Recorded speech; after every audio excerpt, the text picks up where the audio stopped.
Hey everybody! The newest DC animated movie plays homage,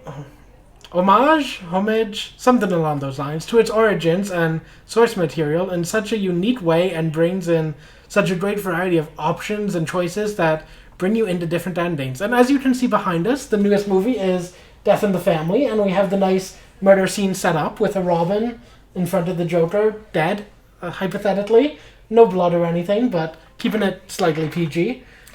So it's the newest animated movie. At least I think it is still the newest one at this point. I don't know of any ones that have come out since it yet, but they're always releasing something new. I think the next one's probably December or January, but it'll be not the newest soon enough. So in the movie, which if you buy the Blu-ray physical copy, it's an interactive movie where you get choices at different points on what happens, with there being 2 to 3 different points of choice that actually make a difference, and other choices in the movie that are kind of those choices where you're like, I get to choose something, but it really doesn't change all that much. So the main choice being whether Jason Todd, Robin, lives or dies, of course. But they actually make it into 3 options rather than just the 2 even. And I'm not going to spoil it in this way. We'll get into that in spoilers maybe. But yeah, they made it 3 instead of just the 2 options like it was in the call-in.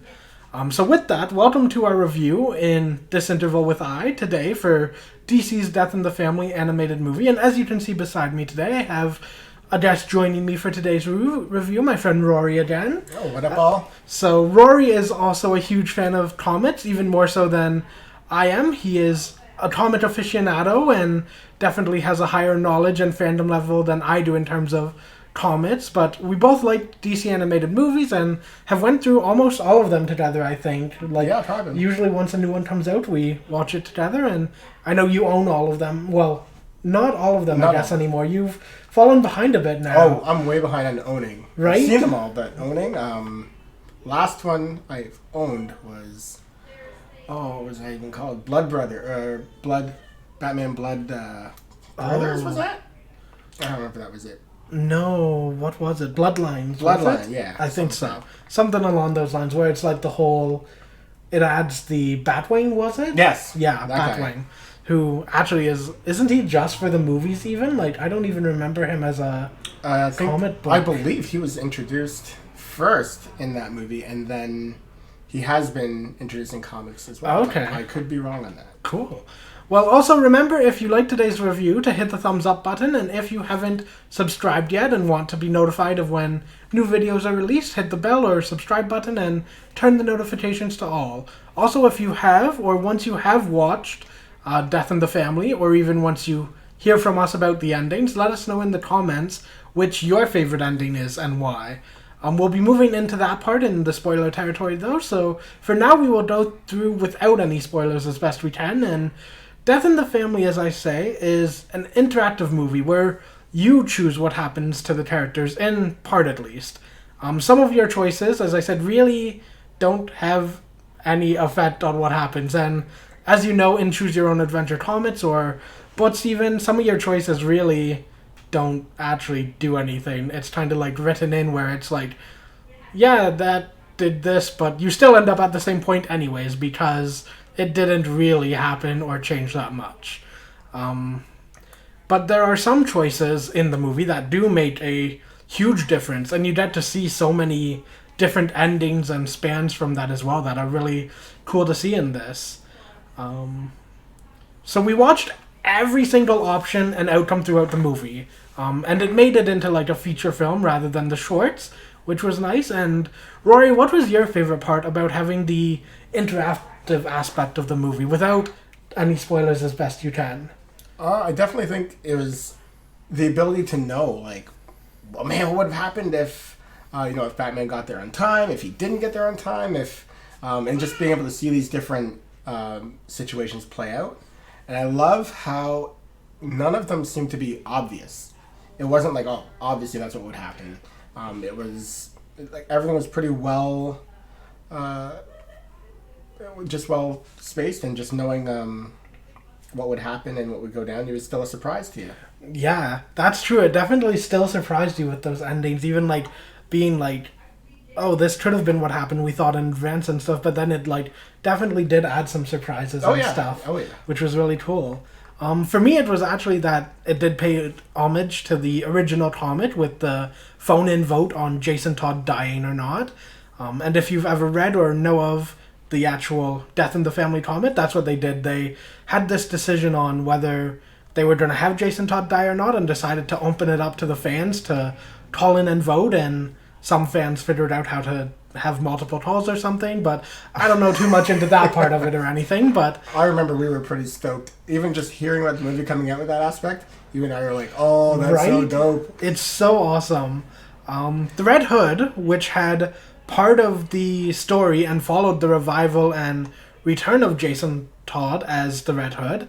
So if you remember the DC animated movie Under the Red Hood, that's what I'm talking about here. There are many scenes that are lifted directly from it into this Death in the Family without any real changes aside from voice acting and some of the dialogue. The voice actors have changed from those movies, and you can tell like they've changed some of the dialogue in it as well, because this one I think is actually rated R even, I think.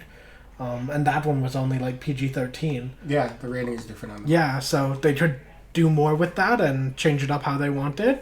They also did lift some scenes from Hush that are unchanged as well. So I guess it's... And as I say, there were some minor changes with the voicing or some parts of the animation, but the actual visuals of the scene, from what I can tell, are directly out of those movies and parts of it. There are also many unique scenes, which is really cool, that come in with a lot of the endings more so still added, which was great. And I read a review beforehand about it that said it was mostly a mashup of Under the Red Hood with some of Hush, given the air of being choices and interactive, but I don't actually disagree with that review after watching the movie. When I was going into the movie, it made me kind of feel like, oh, am I really looking forward to this if it's just like shorts from that and mashed together and not really anything new? But after watching it, it's definitely not like that in my opinion. It's just like those thrown in to be like there still and used in a way that can, because it is Jason Todd and he is the Red Hood and that's one of the storylines of it. But so I find Death in the Family still to be its own movie, but using some of those occasional scenes in certain branches or parts of the shorts. However, the way we did it, I guess, in one sitting was definitely a lot better than probably watching it as separate shorts in different parts of it, because as I say, it actually makes it into like a feature film and you get to see everything like almost like you're reading a like multiverse comic where you're seeing the different multiverses in one sitting rather than watching them unfold. Yeah, several unfold right in front of you. Almost like I think of it as like Multiversity, I think it was called, and those other ones like Convergence and stuff like that had the same multiverses all at once and stuff. Or I think Death Metal is kind of doing that right now too. But so there were enough different choices and paths that made up different shorts, but it still became that feature film, as I said. Did you find it to have a good balance of having new and old stuff, or was it kind of too much old or too much new for you? Or there was more original footage, I guess, or old scenes than I thought would be. I think going into it, I kind of thought it was going to be, remember, like we talked about this, I thought it was actually going to be like 3 or whatever separate movies. Yeah. So you'd watch like Under the Red Hood and it'd be that movie. And I thought there'd be a separate movie altogether and that you could kind of choose. But the way it progressed, I was definitely thinking more old footage than I thought there would be. But it worked well. It didn't feel like I was just watching Under the Red Hood again with, an added line. Yeah. Right. It was more than that. But I still enjoyed how they did it, and it wasn't an issue that it played out that way. Yeah, because I guess that is one thing I thought before too. Like before realizing it was shorts, and like thinking that you just had that one choice and it was like 3 different movies off that choice rather. But yeah, it still ended up being worth its money and stuff, in my opinion, as a feature film and whatnot. The animation was good for the movie. The choices at times did have repercussions and were a great addition. The characters and voice actors worked well and were a good fit. One being, is his name Jensen or Jensen Ackles, I think his name is, from Supernatural. Oh, No. I know who you're talking Right? about. I don't know the name. I think that's his name, but he voices Red Hood in this, so nice to hear him in it and that interesting voice for him there. The background sound and music fits well to go along with it, like adding emotion and other parts at its time, and of course nice just musical effects as they go throughout. And overall, I would give Death in the Family a 7.8 out of 10. It could have made the different options and branches have more differences at points still. As I say, there were some that really weren't any different or anything, and they could have been. You could have made them into pretty easily different than how they were, rather than some of the cop-outs they had in it. But its connectedness and the plot in Death of the Family as well.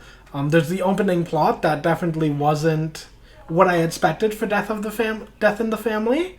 But that one, as I say, also will get into spoilers because it's details about it that spoil the movie a bit.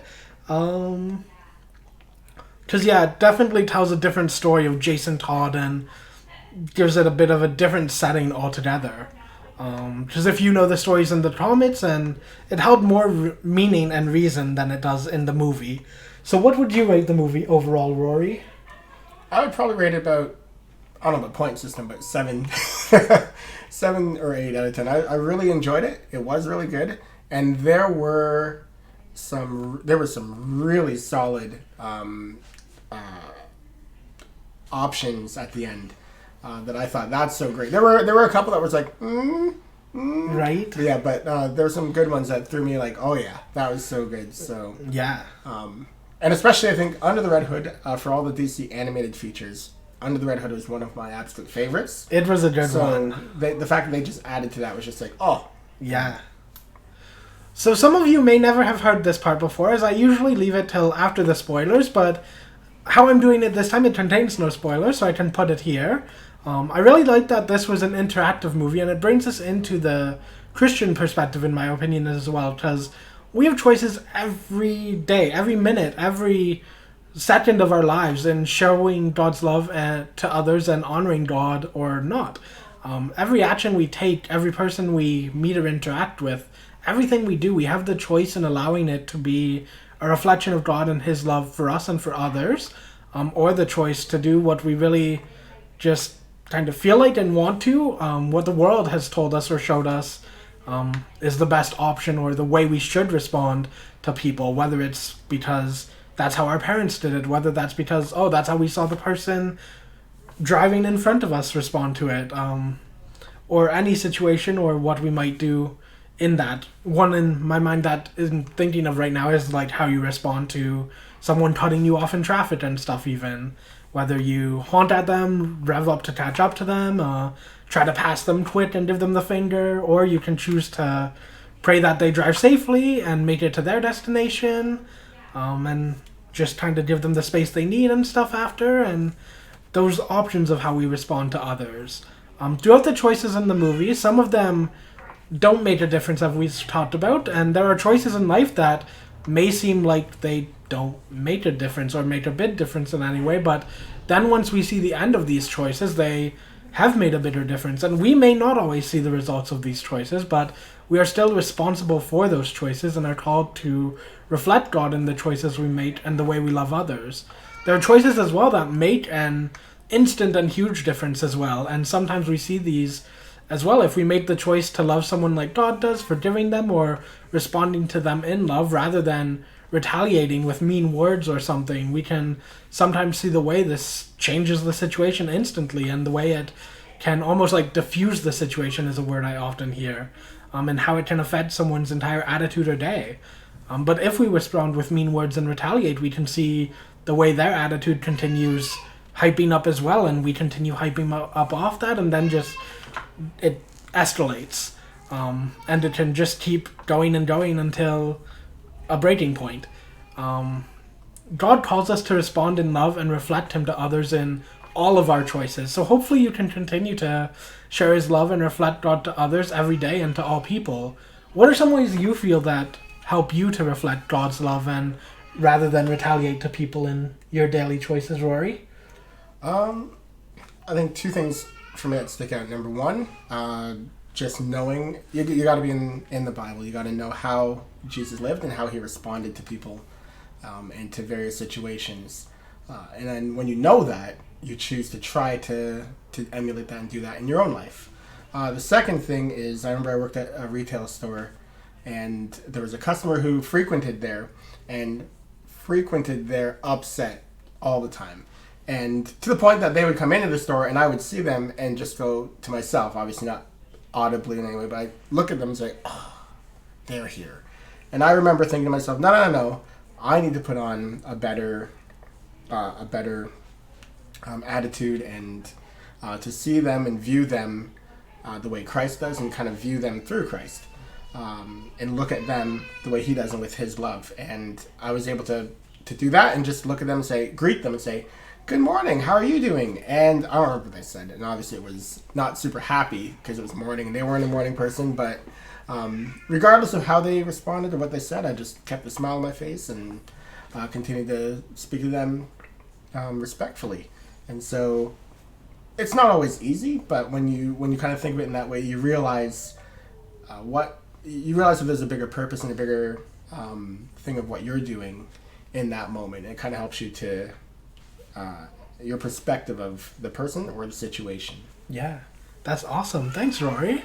So now we are moving into our spoiler territory. So if you don't want spoilers, now is your time to leave, and we shall see you around next time. And I'll give you your typical 5 seconds. So 5, 4, 3, 2, 1. Okay, clearly if you're still here, you really either don't care about spoilers or you've already watched the movie, so spoilers aren't even a thing for you. So Rory, with us being in spoilers, I can now ask, what was your favorite ending to the movie? And you can only pick one. Jailbird. Jailbird was a wonderful Oh, man. one. Oh, that was so awesome. I was like, Red Hood just coming out to be like, he went to jail, but he goes to jail to like beat down all the prisoners, and then comes up with a name, a tattooed jail. Oh, everything about that I love. Working from the inside. That was so good. That was one. It's funny because it's what he was doing in Gotham, right? Like he got into the gangs and he tried to run and control all the gangs, got arrested, and it's like, all right, I'll just do it from in prison. Right. Also, gonna change my name. Now I run the prison. And just as a side note, I think it's amazing that he went from Robin to Jailbird. Oh. Yes. It is a great name change and one that works really well for that situation. That one was pretty high up there for me as well. There was also the Bad Kid ending too. Oh, that was my favorite one, I think. Bad Kid just being there with... Yeah. I can't remember. Did he stay as Red Hood or Robin? Or... was he Red Kid? Robin even? I think he stayed what as Jason Robin. Todd stayed as leading Bad Kid. I think he stayed as... I think he went Red Robin, wasn't it? I think so, Red Robin because and he was Bat-Kid. Red Robin before that part. And Tim Drake was in that one, wasn't he? Yes, Yeah. exactly. So I think, yeah. But he was like Tim Drake wasn't Red Robin. No, but he became Bad Kid. Yeah, that's right. So. And there was the Damien being raised by Jason ending. Yeah. That was also another... Those three, I think, were probably all pretty high up there for me, but the Bat Kid one definitely was my favorite. Damien being raised by Red Hood. It was so like the potential for that to be so dark. Well, even in the comics, Jason Todd ends up being the one like Damien attaches to most at a point. Yeah. Because I remember I can't remember if it's Batman and Robin Eternal or like Batman Incorporated. Something happens with Damien and then like he dies. The whole Requiem thing, and then he comes back and Jason Todd's like the most excited one to like be like, "You're alive! I stepped this from me. He's alive!" And like, oh, it was so good. But yeah, I really like the Bat Kid one because, in my opinion, Tim Drake's always been the one that's been the most liked Batman. Like a lot of people think Dick Grayson, I think, but I've always been like, Dick really doesn't have the intelligence, in my opinion, that Batman does. No, Tim Drake was always hailed as being like the next Batman. The master detective. Right, and like they've always been the two that like even personality wise, trying to like in my mind seem like they line up the most. So that one really was my favorite, and it really showed a great positive influence of Tim on Jason after having lost Bruce, and now Tim being the positive influence on him, not telling Two-Face, and then joining him, continuing to be a positive influence on fighting crime, like keeping him from killing people, as if like it was Bruce's like literal descendant doing it almost. Because even I remember I asked him like, is that supposed to be like a younger Bruce? Like legitimately, and then they were like, it's Batman. So we knew it was Tim Drake afterwards and stuff, but it was just so cool seeing that, and the way that they showed that it's basically Batman's incarnation, but obviously Damian being that one in the comics because being his legitimate child. Yeah, his biological... So I mentioned the beginning being different earlier, but Rory, did you notice the differences in the beginning of the movie compared to the comic? I don't know if I did. I don't know if I picked up on them right away. Like you mean from Red Hood and Death in the Family, and because... Well, not necessarily the movies, but like from the Death in the Family comic to the Death in the Family movie. Okay. Did I? I don't think I did. I definitely noticed when Under the Red Hood first came out, but watching this, I'm not sure because there was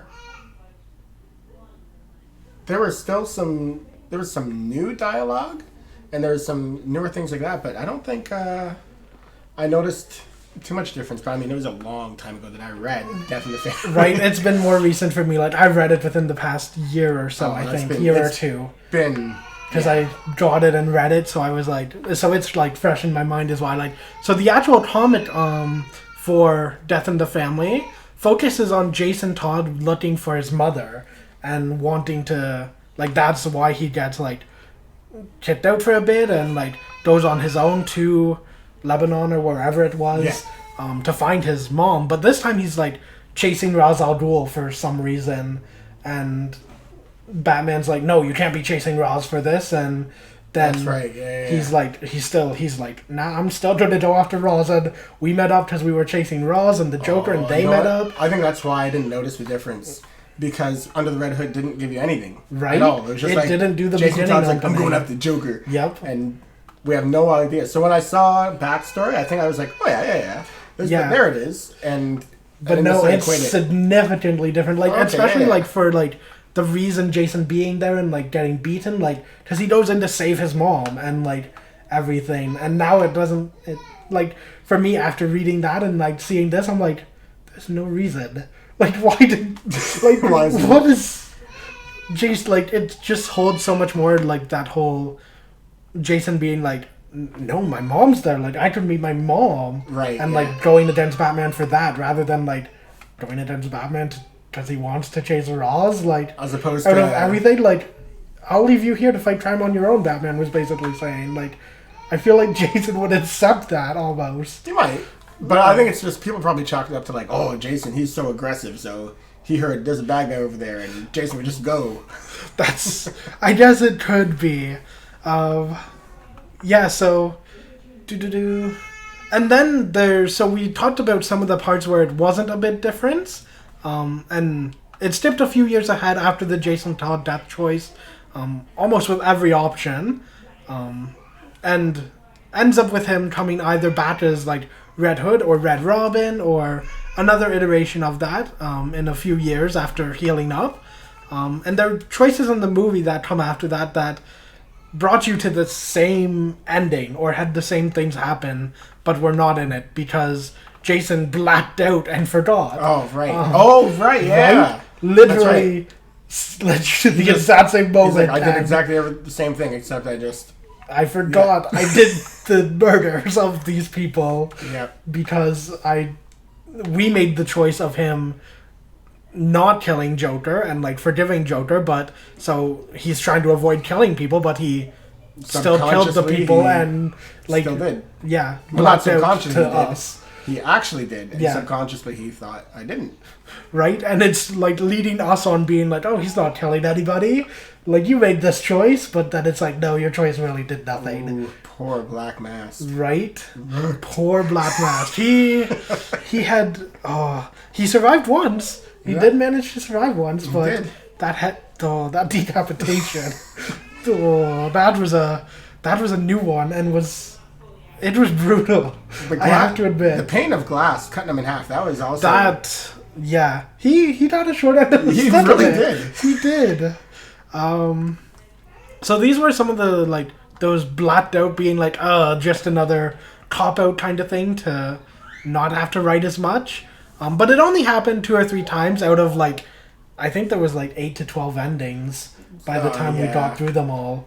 Yeah, probably 12. There were 2 or 3 that were basically the same, but there were probably that many that between even this like because they were a little different in the end, but still because I'm thinking the Batman on the roof one, like because that one happened like 3 times. Remember that there was a slight differences in it, but not. It kind of all came to that point. Yeah. So.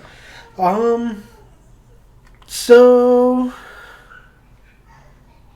it kind of actually made me think of Mass Effect, where you made the choices in the game and you can choose all these things, but the final game and the final thing, the difference was color. Yeah. All the same thing happened apparently, but it was all in a different color or by a like different race. And so it's like, what did my choices really do throughout this? Do you have any final comments or thoughts, Rory? Nothing really to add to this. The movie was solid. I was such a fan of Jailbird, and I think the only thing is I'm just looking forward to the next DC animated features that come out. Yes. And see what they do with this next round of stuff. Yeah, it'll be interesting since they brought the new 52 kind of run of theirs to an end with Apocalypse War not too long ago, and see how they continue moving forward with it now. Awesome. Well, thanks for joining me today, Rory, and I look forward as well to the next DC animated movie we get to watch and review together. I always enjoy it. To all of you out there, we hope you have a great day, night, sleep, meal, toilet time, whatever and whenever you may be doing. And I'll see you next time. And Rory will see us around too. Later, guys. Bye, guys.